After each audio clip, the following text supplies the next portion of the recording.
کیا آسان ہے کہ ایک شادی شدہ عورت نامحرم کے ساتھ تعلقات قائم کر رہی ہے، اپنے خاوند کو دھوکہ دے رہی ہے؟ یہ آسان کام ہے کیا؟ خاوند موجود ہے لیکن اس کے باوجود نامحرم لوگوں سے دوستی ہے، اس کی نامحرم لوگوں سے باتیں ہو رہی، خاوند کے منع کرنے پر اس کو دھمکایا جاتا ہے، اس کو برا بھلا کہا جاتا ہے، اس میں غلطیاں کوتاہیاں بتائی جاتی ہیں، لیکن وہ اس کے بعد پھر بھی وہ مینج کرنے کی کوشش کرتا ہے، اپنا گھر بچانے کی کوشش کرتا ہے۔ وہ کہتا ہے کہ یار گھر تباہ نہ ہو، یہ سمجھ جائے، اس کی اصلاح ہو جائے۔ لیکن جو بیوی محترمہ ہوتی ہے، اس سے تو پتہ نہیں کیا خبر، پتہ نہیں کون سی ہواؤں میں اڑ رہی ہوتی ہے۔ وہ اتنے اس خاوند کو، جو اس کا مجازی خدا ہے، اس کو ہی اس نے دھمکانا شروع کر دی۔ وہ جس کی وجہ سے اس کے گھر میں ہے، مطلب جس کی وجہ سے اس کا گھر بنا، اس کو دھمکانا شروع کر دی۔ کس لیے؟ ایک نامحرم رشتے کی، وہ جو سروسر گناہ پہ گناہ، گناہ پہ گناہ۔ دیکھیں، اگر آپ ایک نامحرم سے تعلقات جو ہوتے ہیں، ناجائز تعلقات ہیں، کیا ہوتا اس کا اثر ہوگا؟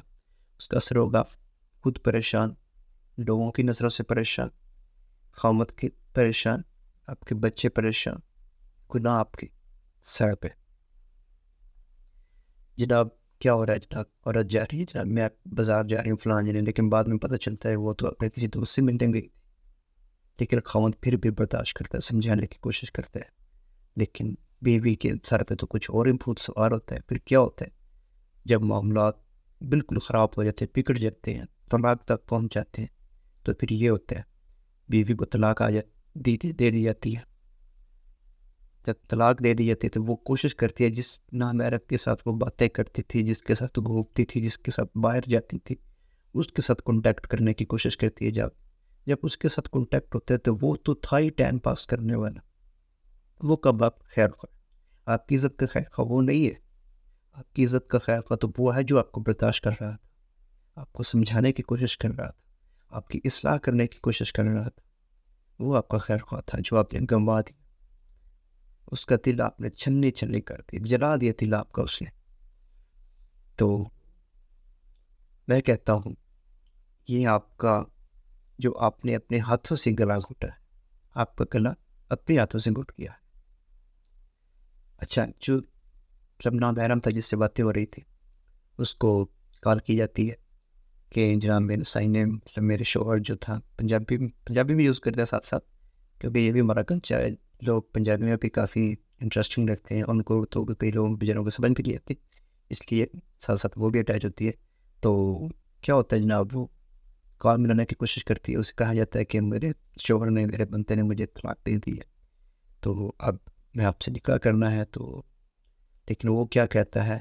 وہ کہتا ہے اگر آپ اپنے شوہر سے وفا نہیں کر سکتی تو کیا گارنٹی ہے کہ آپ مجھ سے بھی وفا کریں؟ اب دیکھیے اب کیا ہوا، اب جو آپ کا ریئیکشن، آپ کا پیار، آپ کی محبت بھری باتیں، آپ کی فون کالز، آپ کی جناب وہ ڈیٹنگ، آپ کی وہ ساری پکنک پارٹیاں کہاں گئی؟ آپ کی سب وہ پارٹی سب کچھ کہاں گئی؟ کیا کہہ رہا ہے جس کے ساتھ آپ ہسبینڈ کو چھوڑ کر جا رہی تھیں؟ وہ کیا کہہ رہا ہے کہ آپ اپنے خامد سے وفا نہیں کر سکتی تو مجھ سے کیا وفا کریں؟ کیا آپ کی عزت رہی؟ پھر نیلام ہوگی، ادھر سے گئی، ادھر سے بھی گئی۔ اب کیا ہوتا ہے؟ اب تیسرا راستہ یہی ہوتا ہے کہ وہ گھر پہ بیٹھ کے باپ کے سر کا بوجھ بن گئی۔ اس کے بعد خامد نے چھوڑ دیا، دنیا میں بدنام بھی ہوگی، محلے میں، شہر میں بدنام بھی ہوگی، بوائے فرینڈ نے بھی چھوڑ دیا۔ پھر کیا ہوتا ہے؟ پھر کچھ اور بات تلاش کرنے کی کوشش کی جاتی ہے۔ پھر وہ جو ہر ایک بندہ اپنے حساب سے اسے یوز کرتا ہے، استعمال کرتا ہے، چلا جاتا ہے، لیکن نکاح کے لیے کوئی بھی ایتھلیٹ نہیں ہوتا۔ اس کے بعد گناہ پہ گناہ، گناہ پہ گناہ، باپ کا سر زمین میں رون دیا جاتا ہے، باپ کی جو پگ ہوتی ہے وہ بھی پیروں تلے کچل دی جاتی ہے۔ ہر بندہ اپنے حساب سے استعمال کرتا ہے، چلا جاتا ہے، نکاح کے لیے کوئی ایتھلیٹ نہیں ہوتا۔ گناہ پہ گناہ، گناہ پہ گناہ کیے جا رہے، گناہ ہوتے چلے جا رہے۔ پھر کیا آتا ہے کہ میں نے غلطی کر دی، میں نے وہ یہ نہیں کرتا تھا۔ پھر پچھتانے کے علاوہ کچھ بھی نہیں ہوتا۔ پھر پرانے شوہر سے کانٹیکٹ کیا جاتا ہے، مجھے معاف کر دیں، لیکن جس کا دل آپ نے جلا دیا تھا، چھلنی چھلنی کر دیا تھا، وہ آپ کو پھر کیسے معاف کر سکتا ہے؟ پھر آگے سے یہی ہمیں رسپانس ملتا ہے کہ اس نے تو اور شادی کر لی، اور وہ یہی کہتا ہے کہ آپ میرے گھر میں آپ کے لیے نو اسپیس، میرے گھر میں آپ کے لیے کوئی جگہ نہیں رہی۔ پھر دنیا میں بھی ذلی، آخرت میں بھی ذلی، آخرت میں پھر قبر میں جناب وہاں پہ ذلی، آخرت میں ہمارے اعمال سب خراب، وہاں پہ بھی دکھ، یہاں پہ بھی دکھ۔ تو یہ بہتر نہیں تھا کہ ہم ایک دہلیز پہ ایک عزت کے ساتھ رہیں؟ جو شوہر میں کہتا تھا کہ پردہ کرو، پردہ کرو، کیا کہتا؟ کیا اس نے پردہ کس لیے کہا تھا؟ آپ کی حفاظت کے لیے کہا تھا۔ کوئی چیز ہے اس کو ہم لپیٹتے ہیں تو کس لیے لپیٹتے ہیں؟ کہ یہ اچھی لگے گی، یا یہ پردہ اچھا ہے اس لیے، یا یہ کپڑا اچھا ہے اس لیے لپیٹا جا رہا ہے؟ نہیں، اس لیے لپیٹا جا رہا ہے کہ یہ چیز کور کی جائے، تاکہ اس پہ یہ خراب نہ ہو، اس پہ ڈسٹ نہ پڑے، دھول نہ پڑے، کسی کی نظر نہ پڑے اس پہ۔ خاوند کہتا رہا پردہ کیجیے، لیکن محترمہ تو عشق میں پاگل تھی، محترمہ کا تو عشق چلا ہوا تھا، اس وقت عشق عروج پہ تھا۔ تو پھر کیا ہوتا ہے؟ ادھر سے بھی گئے، ادھر سے بھی گئے، پھر ذلیل و خوار، پھر برا بھلا معاشرے کو کہا جاتا ہے، لوگوں کو برا بھلا کہا جاتا ہے، نوجوان نسل کو برا بھلا کہا جاتا ہے، لوگ ٹھیک نہیں ہیں، معاشرہ ٹھیک نہیں ہے۔ کیا ہوتا ہے؟ والد صاحب ہوتے ہیں جو عمر کے مطابق ان کا انتقال ہو جاتا ہے، والدہ چل بسی۔ پھر کیا ہوا؟ جب بھائی اور بھابھی ان کے ہاتھ میں باتیں آئی تو بھابھی کے پیچھے بھائی بھی لگ گئے، تو بھائیوں نے بھی تانے دینے شروع کر دیے، بھابھی نے بھی تانے دینے شروع کر دی۔ پھر کیا ہوتا ہے؟ ایک نوکرانی بن کر کے گھر میں رہ جاتا ہے، ان کے ٹکڑے، بچوں کے ٹکڑے کھائے جاتے ہیں، دن رات محنت کی جاتی ہے ان کے کاموں میں، بدلے میں گالیاں ملتی ہیں، ٹکڑے بچوں میں ملتے ہیں۔ تو اس طرح سے ایک میری پیاری بہن جو پردہ کی حقدار تھی، وہ اپنی عزت خراب کر لیتی ہے۔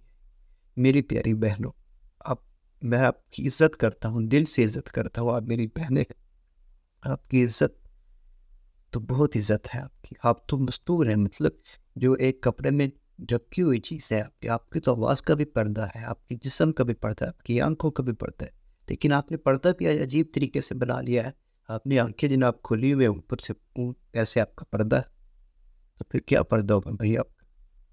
دیکھیے میری بہنیں، اگر آپ اس دنیا میں عزت کے ساتھ جینا چاہتی ہے نا، تو جیسے آپ کو شوہر کہتا ہے نا کہ پردہ کرو تو کرو، بھائی کہتا ہے نا پردہ کرو تو کرو، جو بھی چیز پردے میں ہوتی ہے وہ قیمتی چیز ہوتی ہے، ہم ایسے ہی کسی چیز کو پردہ نہیں چڑھاتے، ہم قرآن مجید کو پردہ چڑھاتے۔ کبھی کسی کتاب پہ دیکھا پردہ آپ نے؟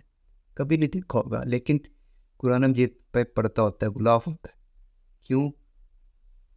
کیونکہ وہ قیمتی چیز ہے، قیمتی اثاثہ ہے، اور اسی لیے آپ پہ بھی پڑتا ہے، کیونکہ آپ ایک قیمتی چیز ہو، لیکن اپنی عزت آپ نے خود اپنے ہاتھوں نیلام کی ہے۔ پلیز میری بہن، ریکویسٹ ہے آپ لوگوں سے، پلیز بچیں ان چیزوں سے۔ یہ تو ہوس کے پجاری بیٹھے ہوئے سب لوگ، یہ تو ٹائم پاس کرتے ہیں، جسٹ نفس کی غلامی کر رہے ہوتے ہیں، تھوڑی سی تعریف کر دی آپ کی تو بس آپ کو اپنے مطلب ضرورت کے مطابق استعمال کیا، چلے گئے، کوئی محبت نہیں ہوتی، یہ جسموں کی ہوس ہے، محبت کا صرف نام بدنام ہے اور کچھ بھی نہیں ہے، یہ عشق وشق کچھ بھی نہیں ہے بھائی، سب کچھ بھی نہیں ہے، سب فریب ہے، دھوکہ ہے۔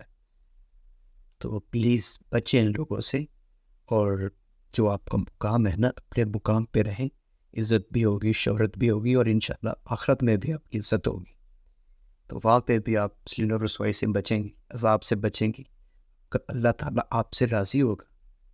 حضرت سیدہ فاطمہ رضی اللہ عنہ وہ بھی راضی ہوگی کہ دیکھیں میری بیٹیاں، میری خاتون نے کیسے پردے میں رہ رہی، میری سنت کو زندہ کیا ہوا ہے۔ حضرت امہات المومنین حضرت عائشہ صدیقہ رضی اللہ عنہ کتنی خوش ہو رہی ہوں گی کہ دیکھیں میری بیٹیاں میرا جو میں نے پردہ بتایا ہوا تھا اس کے مطابق زندگی گزار نہیں ہے۔